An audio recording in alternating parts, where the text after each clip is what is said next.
तो हेलो दोस्तों, स्वागत है हमारे YouTube channel SR crazy maths पर। और आज हम देखने वाले हैं बिहार बोर्ड क्लास 10 का मैथ्स, जो मेरा एक्सरसाइज होगा 7। जो मेरा चैप्टर 7 है उसका नाम है कोऑर्डिनेट ज्योमेट्री।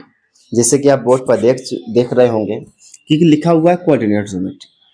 और जो कोऑर्डिनेट ज्योमेट्री है इसको हम लोग हिंदी में बोलते हैं निर्देशांक ज्यामिति, या फिर कहीं कहीं लिखा जाता है इसको नियामक ज्यामिति भी लिखा जाता है। और हम कोशिश करेंगे कि इस चैप्टर को जो है ना पूरा बहुत अच्छा से समझाए और अच्छा से आपको प्रैक्टिस भी करवा दे, ताकि एग्जाम में जो प्रश्न पूछे कोऑर्डिनेट ज्योमेट्री से तो वो जो है आपको बहुत इजी लगे।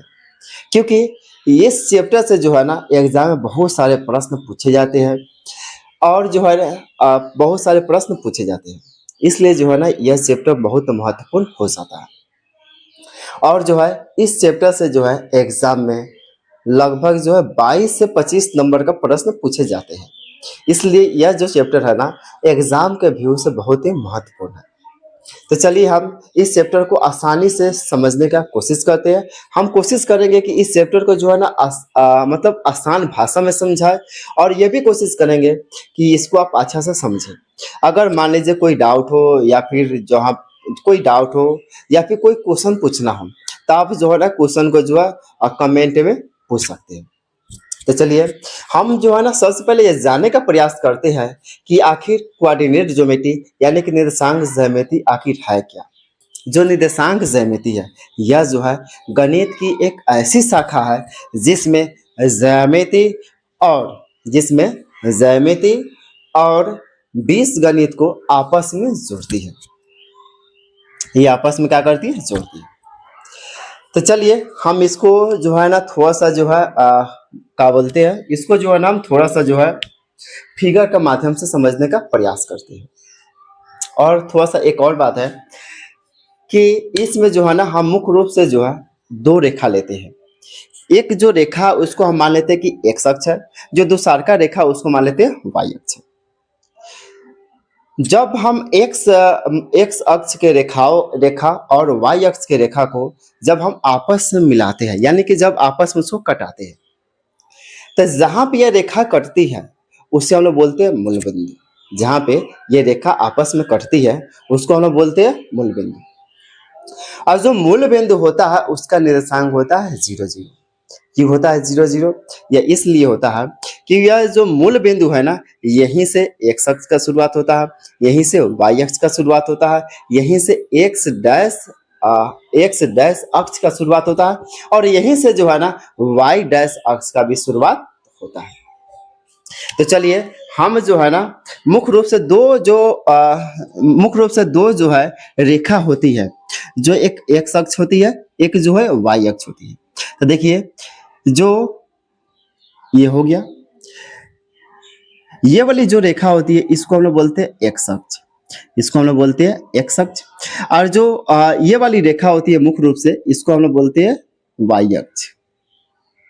देखिए मुख्य रूप से तो यही होती है, लेकिन जो है ना हम ये लेकिन देखिए ये वाला जो है ना पॉजिटिव होता है, ये वाला भी पॉजिटिव होता है।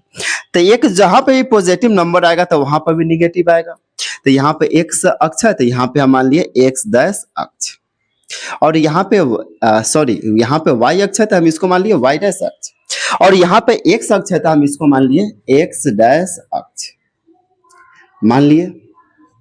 अब देखिए हम अभी क्या बताया है कि हम मुख्य रूप से दो जो है रेखाएं लेंगे, एगो एक्स रेखा लेंगे और एगो जो है वाई रेखा लेंगे। और जब दोनों को मिलाएंगे तो यहाँ पे कटेगा, देखिए यहाँ पे कट गया। तो जो यहाँ पे कटा है इसको हम लोग बोलते हैं मूल बिंदु, इसको हम लोग बोलते हैं मूल बिंदु। और जो मेरा मूल बिंदु होता है उसका निर्देशांक होता है 0 और 0। मूल बिंदु का निर्देशांक कितना होता है? तो 0 0 होता है। यह इसलिए हम बता रहे हैं क्योंकि यह जो क्वेश्चन जो है ना एग्जाम में बहुत बार पूछा जा चुका है। यह एग्जाम में जो है ना बहुत बार पूछा गया है कि बताइए कि मूल बिंदु का निर्देशांक क्या होता है। तो मूल बिंदु का निर्देशांक क्या होगा? तो 0 0 होगा। जो मेरा मूल बिंदु है उसको हम लोग इंग्लिश में बोलते हैं ओरिजिन, उसको हम इंग्लिश में बोलते हैं ओरिजिन। मूल बिंदु को इंग्लिश में क्या कहते हैं? तो ओरिजिन कहते हैं। और देखिए कि यहाँ पे जो है ना, यहाँ पे जो है जब भी हम निर्देशांक लिखेंगे, जब भी हम निर्देशांक लिखेंगे तो पहले x का लिखेंगे, उसके बाद जो है ना हम लिखेंगे y का। जब भी हम निर्देशांक लिखेंगे तो पहले x बिंदु लिखेंगे, उसके बाद जो है ना हम लिखेंगे y बिंदु। और यहाँ पे समझने का प्रयास करते हैं कि जो मेरा जो मुख्य रूप से दो रेखा होती है, जो x अक्ष हो गया, एक y अक्ष हो गया, तो जो मेरा मुख्य रूप से होती है ना उसको हम मानते हैं प्लस। वो मेरा क्या होता है? प्लस होता है। तो एक्स अक्ष हो गया प्लस में और यहाँ पर वाई अक्ष भी हो गया प्लस में। समझ में आया? जो मुख्य रूप से जो रेखाएं होती है वो होती है एक्स अक्ष। तो एक्स अक्ष को हम लोग प्लस में देखेंगे और फिर वाई अक्ष उसको देखेंगे प्लस में। और जो डैश में होती है उसको हम लोग मानते हैं माइनस। क्या मानते हैं? तो माइनस। तो माइनस यहाँ पर भी हो गया और माइनस यहाँ पर भी हो गया। अब देखिए जब हम दो रेखाओं को आपस में मतलब मिला है तो ये कट गया है। और ये कटा तो ये जो है ना चार भागों में बटा है। कितने भागों में बटा? चार, 1 2 3 4 भागों में बटा है। और जब ये चार भागों में बट गया तो इसी को हम लोग कहते हैं चतुर्थांश। क्या इसको बोलते हैं? तो चतुर्थांश कहते हैं। तो देखिए तो ये जो है ना ये मेरा प्रथम चतुर्थांश है, फर्स्ट बार आ रहा है, तो इसको हम बोलेंगे प्रथम चतुर्थांश।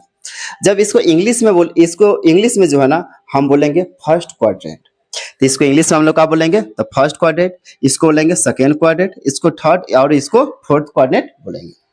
तो चलिए इसको हम लोग इसको लिख देते हैं प्रथम चतुर्थांश। ये मेरा एक नंबर का है तो इसको हम लोग बोलेंगे प्रथम चतुर्थांश। ये जो मेरा 2 नंबर का है तो इसको बोलेंगे द्वितीय चतुर्थांश, द्वितीय चतुर्थांश। और ये मेरा 3 नंबर का है तो इसको लेंगे हम लोग तृतीय चतुर्थांश। इसको हम लोग क्या बोलेंगे? तो बोलेंगे तृतीय चतुर्थांश। और ये मेरा 4 नंबर का है तो इसलिए इसको लेंगे चतुर्थांश। क्या बोलेंगे? तो चतुर्थांश हो गया। इसको क्या बोलेंगे? चतुर्थांश। आप यहाँ पे समझने का प्रयास करते हैं कि मेरा जो प्रथम चतुर्थांश है तो इसका बताइए कि चिन्ह क्या होगा। जो मेरा द्वितीय चतुर्थांश है तो इसका चिन्ह क्या होगा। जो मेरा तृतीय चतुर्थांश इसका चिन्ह क्या होगा। जो मेरा चतुर्थ चतुर्थांश है इसका चिन्ह क्या होगा। हम इसको इसलिए बता रहे हैं ताकि ये वाला क्वेश्चन जो है ना एग्जाम में बहुत सारा पूछा जाता है। हर साल जो है ना यहाँ से 2 से 3 प्रश्न पूछे जाते हैं कि बताइए कि -3 और -4, बताइए कि -3 और -4 जो है ना किस चतुर्थांश में स्थित है। देखिए इस तरह से सवाल पूछे जाते हैं। तो चलिए हम जो है ना इसको पता करते हैं कि प्रथम चतुर्थांश में जो है ना चिन्ह क्या होता है। तो देखिए हम जो है ना सबसे पहले होता है कि जब निर्देशांक ज्यामिति लिखते हैं, मतलब जब भी निर्देशांक ज्यामिति में निर्देशांक लिखते हैं तो पहले हम लिखते हैं एक्स बिंदु के बारे में, सॉरी एक एक्स रेखा के बारे में, उसके बाद लिखते हैं वाई रेखा के बारे में। तो चलिए यहाँ पे देखते हैं जो प्रथम चतुर्थांश है वह एक्स अक्ष से लेकर और ये वाई अक्ष तक जा रहा है। मतलब ये वाला जो एरिया हो गया ये कि इसको क्या बोलेंगे? तब प्रथम चतुर्थांश बोलेंगे। और जो मेरा प्रथम चतुर्थांश का जो है पहले एक्स का मान लिखेंगे। पहले किसका लिखते हैं? एक्स का मान। और जो मेरा एक्स का मान है वह है प्लस में, तो हम यहाँ पे लिख देंगे प्लस। हो गया। जो मेरा वाई का मान है वह है प्लस में, तो वाई का मान लिख देंगे प्लस में। यहाँ तक समझ में आया होगा। अब आइए दूसरा चतुर्थांश में। जब दूसरा चतुर्थांश में आएंगे तो एक्स का जो मान होगा वो होगा माइनस और जो मेरा वाई का मान होगा वो हो जाएगा प्लस। तो हम यहाँ से बोल क्या सकते हैं कि जो मेरा द्वितीय चतुर्थांश का चिन्ह होता है वह होता है माइनस में और वो होता है प्लस में। इसके बाद द्वितीय चतुर्थांश के बाद आता है तृतीय चतुर्थांश। और जो तृतीय चतुर्थांश का चिन्ह जो होता है ना पहले एक्स का वो होता है माइनस में और वाई का भी होता है माइनस में। तो हम यहाँ से बोल सकते हैं कि जो तृतीय चतुर्थांश है उसका जो चिन्ह होगा वो होगा माइनस और माइनस। अब जो तृतीय चतुर्थांश के बाद आता है चतुर्थांश। और जो चतुर्थांश जो होते हैं ना उसमें देखिए तो एक्स का जो चिन्ह है वह प्लस में और वाई का जो चिन्ह है वह है माइनस में। तो हम यहाँ से बोल सकते हैं कि जो चतुर्थांश है उसका जो चिन्ह होता है वह होता है प्लस माइनस। तो एक बार रिवाइज करते हैं। जो मेरा प्रथम चतुर्थांश है उसका चिन्ह होता है प्लस प्लस, जो द्वितीय चतुर्थांश है उसका चिन्ह होता है माइनस प्लस, जो तृतीय चतुर्थांश है उसका चिन्ह होता है माइनस माइनस और जो चतुर्थांश है उसका जो चिन्ह होता है वो होता है प्लस और माइनस। तो उम्मीद करते हैं यहाँ तक आपको समझ में आई होगी। तो चलिए आप ये देख लिए कि इसके बाद जो हमको पढ़ना है ना, वह पढ़ना है कि अगर दो बिंदु दिया रहे, अगर दो बिंदु दिया रहे, जैसे मान लिए कि एक बिंदु ए है और जो दूसरा का बिंदु है ना वो है बी, और जो ए बिंदु है उसका जो दिया है मतलब निर्देशांक दिया है वो दिया x1 y1, और जो बिंदु दो है यानी कि बी है उसका निर्देशांक दिया x2 y2। अब बोलेगा कि बिंदु ए से बिंदु बी के बीच की दूरी ज्ञात कीजिए। तो हम इसको कैसे ज्ञात करेंगे, तो चलिए आप आगे चलते हैं। तो चलिए इसके बाद जो हमको पढ़ना है ना, वह पढ़ना है दो बिंदुओं की बीच के दूरी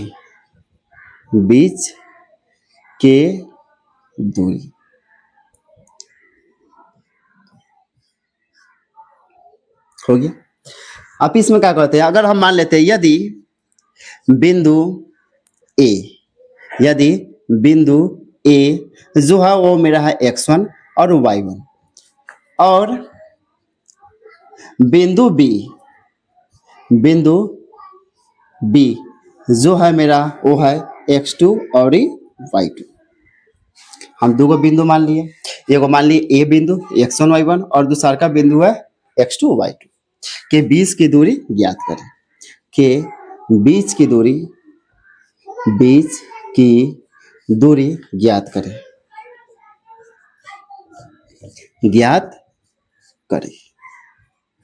तो देखिए यहाँ पे जो है ना दो बिंदु दिए हुआ है, तो हम जो है ना क्या करेंगे, दो बिंदु बना लेंगे, एक रेखा खींच लेंगे, नाम दे देंगे ए, दूसरा का बिंदु का नाम दे देंगे बी। जो मेरा ए बिंदु है ना उसका निर्देशांक दिया है x1 और y1, जो मेरा बी बिंदु है उसका निर्देशांक दिया है x2 और y2। और हमसे पूछा जा रहा है कि ए और बी, पूछा जा रहा है क्या कि ए और बी के बीच की दूरी निकालिए, यानी यहाँ से हम चलेंगे यहाँ तक आ जाएंगे, तो इसके बीच का कितना दूरी होगा उसी को हमको ज्ञात करना है। तो देखिए यहाँ से जो है ना अगर हम लिखे ए बी की दूरी, या फिर यहाँ से हम लिखे कि दूरी सूत्र, क्या लिखेंगे, दूरी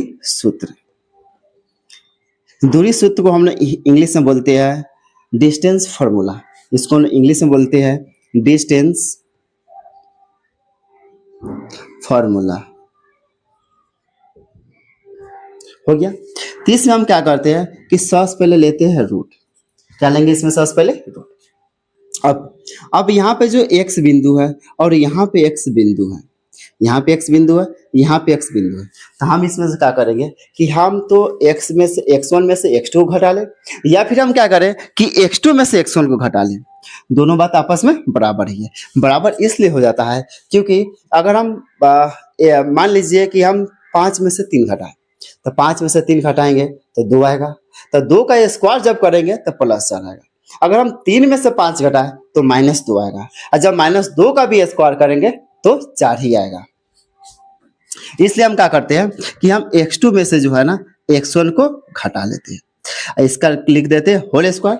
फिर क्या करते हैं कि y2 में से जो है ना y1 को घटा लेते हैं, फिर इसका कर देते हैं होल स्क्वायर। अब आपस में दोनों को क्या करेंगे तो जोड़ देंगे। तब यहां से हमको पता चल गया कि दूरी सूत्र जो है ना यानी कि जो डिस्टेंस फॉर्मूला होता है वो होता है √x2 - x1 का होल स्क्वायर और +y2 - y1 का होल स्क्वायर। तो चलिए इस पे जो है ना हम प्रश्न देखते हैं। जैसे मान लिए कि जो मेरा मान लेते हैं कि एक मेरा बिंदु ए है और एक बिंदु बी है। जो मेरा ए बिंदु है उसका जो निर्देशांक है वह है 1 1, और जो मेरा दो बिंदु है यानी कि बी बिंदु है इसका निर्देशांक है 2 2। मान लिए। अब देखिए इसको हम लोग क्या मानते हैं पहले x1 y1, तो इसको मान लिए ये मेरा x1 है और ये मेरा y1 है। इसको मान लिया कि मेरा x2 है और ये जो है y2 है। अब क्या करेंगे कि ए बी के बीच की दूरी लिखेंगे। तो लिखिए यहाँ पर ए बी की बीच के दूरी। तो दूरी बराबर फॉर्मूला क्या होता है, तो दूरी बराबर जो फॉर्मूला होता है वो होता है मेरा x2 - x1 का होल स्क्वायर और +y2 - y1 का होल स्क्वायर। अब यहाँ पे जो x2 है वो मेरा 2 है, तो 2 माइनस 1 का स्क्वायर, अब प्लस जो मेरा यहाँ पे y2 है वह 2 है, तो 2 माइनस और y1 जो है वह है मेरा 1, तो 1 का होल स्क्वायर। और जब हम 2 में से 1 घटाएंगे तो 1 आएगा, तो 1 का होल स्क्वायर, अब प्लस 2 में से 1 गया तो 1, तो 1 का होल स्क्वायर। और 1 का स्क्वायर होता है 1, अब फिर 1 का स्क्वायर होता है 1, तो 1 1 हो गया रूट अंदर 2, 1 1 हो गया 2, और रूट में है तो लिख दिया रूट। अब इसका जो है ना यूनिट कुछ नहीं है, तो इसको जो है मात्रक का मात्रक ही लिखते हैं या फिर यूनिट ही लिखते हैं। अब देखिए हम जो है ना दूरी सूत्र के बारे में जान लिए। देखिए दूरी सूत्र कैसे निकालेंगे, हमारे पास दो को बिंदु दिया रहेगा, हमारे पास जो है ना दो बिंदु दिया रहेगा, पहलका को मान लेंगे ए और दूसरा को मान लेंगे बी, और हम लिख लेंगे कि जो मेरा ए बिंदु दिया है उसको हम जो है मान लेंगे कि जो मेरा ए बिंदु दिया है वो है x1 y1, और जो मेरा बी बिंदु दिया है वो मेरा है x2 y2।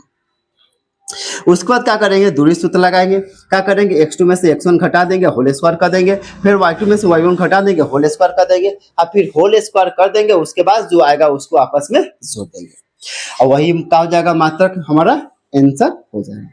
तो चलिए इसके बाद हमको पढ़ना है कि ये हम देखें कि दो बिंदु के बीच की आपस में दूरी कैसे निकालें। अब इसके बाद जो देखना है ना, वो देखना है कि मूल बिंदु से जो है हम दूरी कैसे निकालेंगे। तो ये कि यहाँ पे जो है ना हमको निर्देशांक दे देगा और बोले कि इसको जो है ना आप मूल बिंदु से दूरी निकाल कर बताइए। तो चलिए हम इसको मूल बिंदु से जो है दूरी निकाल के बताते हैं।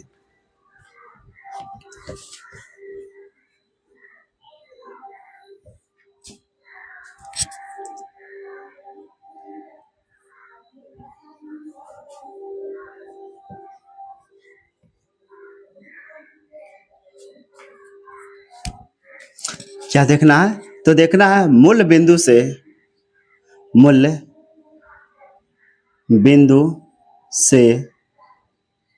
दूरी ज्ञात करें या फिर करना। कहाँ से दूरी निकालना है, तो मूल बिंदु से जो है अब दूरी निकालना है। तो चलिए हम सबसे पहले क्या करते हैं ना कि एक जो है ना ग्राफ बना लेते हैं, यानी कि फिगर बना लेते हैं। ठीक है, ये मेरा हो जाएगा y अक्ष, और ये मेरा हो जाएगा y डैश अक्ष, ये मेरा हो जाएगा x अक्ष, और ये मेरा हो जाएगा x डैश अक्ष। हो गया। अब देखिए ये मेरा हो गया मूल बिंदु। अब क्या करेगा कि यहाँ पे जो है ना कोई एक बिंदु दे देगा, यहाँ पे कोई एक निर्देशांक दे देगा, तो निर्देशांक को हम मान लेंगे ए। अब मूल बिंदु को हम लोग सूचित करते हैं ओ द्वारा। जो निर्देशांक देगा हम मान लिया कि x1 और y1 के रूप में होगा, या फिर क्या होगा तो x और y के रूप में होगा, यही हो सकता है। तो देखिए हम क्या करेंगे, यहाँ से यहाँ तक का हमको दूरी निकालना है, यानी क्या करना है तो मूल बिंदु से और ए के बीच की दूरी निकालना है। हम ये भी जानते हैं कि जो मेरा मूल बिंदु होता है उसका निर्देशांक होता है 0 0। जो मेरा मूल बिंदु होता है उसका निर्देशांक होता है 0 और 0। तो हम क्या करेंगे, इसको मान लेंगे x1 और इसको मान लेंगे y1। क्या मान लेंगे, x1 और y1। और ये जो दिया है इसको मान लेंगे x2 और इसको मान लेंगे y2। अब क्या करेंगे तो लिखेंगे कि मूल बिंदु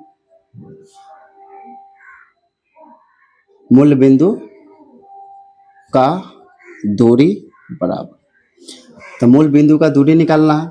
और हम जानते हैं कि दूरी सूत्र जो होता है वो होता है x2 माइनस x1 का होल स्क्वायर और प्लस y2 और माइनस y1 का होल स्क्वायर। मूल बिंदु का दूरी हम क्या जानते हैं, यानी कि क्या बोलते हैं कि दूरी बराबर जो फॉर्मूला होता है वो होता है x2 माइनस x1 का होल स्क्वायर और प्लस y2 माइनस y1 का होल स्क्वायर। और जो यहाँ पे x2 का जो मान दिया है ना वो दिया x, तो हम कर लेंगे x माइनस x1 का जो मान है वो है 0, तो x माइनस 0 का होल स्क्वायर और प्लस y2 यानी कि y1 यानी कि सॉरी y माइनस 0 का होल स्क्वायर।